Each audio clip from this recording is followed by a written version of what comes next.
So I'm actually studying the political background behind this ongoing war. So I know in order to cover the impact of the Epstein files only, Trump and the so-called powers of USA started this war. So you are basically doing something thorough that even the international law organizations couldn't do.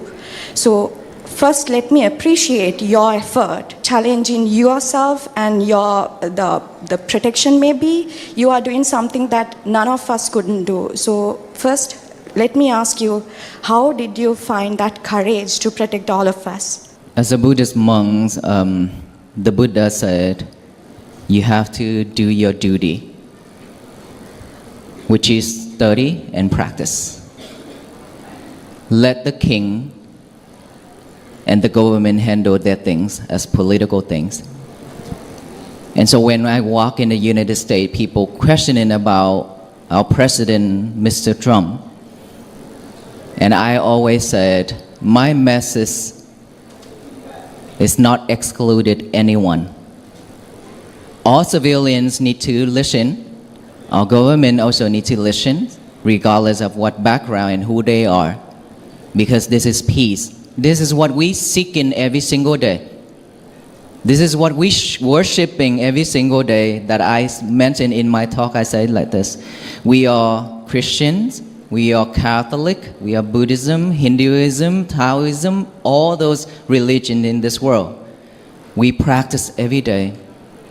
And all that religions in common, we have one similar common religion that all beings are worshiping for every single day, which is the religions of peace, compassion, and loving kindness. All beings need this. All beings thinking of this every day because we suffer. That's why we need peace. That's why we need love and kindness and compassion.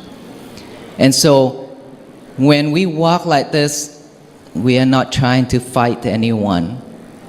We are not trying to criticize anyone, regardless of what people throw in at us. Remember, lemons, rock, bitter melons, remember? Regardless of what they are throwing at us, we receive them all with kind. That is how we practice the Buddha teaching.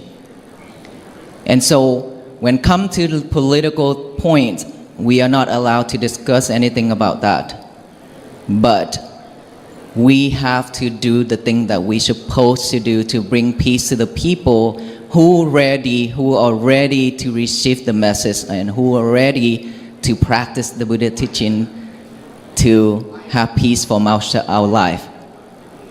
So, regardless of what's going on in this world, war, conflict, and all those things, I know it's very difficult for us to bear all those feelings and difficult for us to stay still, but let us think this way.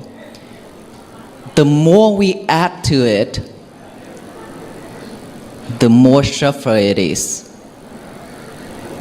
It cannot solve anything. But imagine, with this much of crowd right now, just only worshiping peace, compassion, and loving kindness, the world is already softened.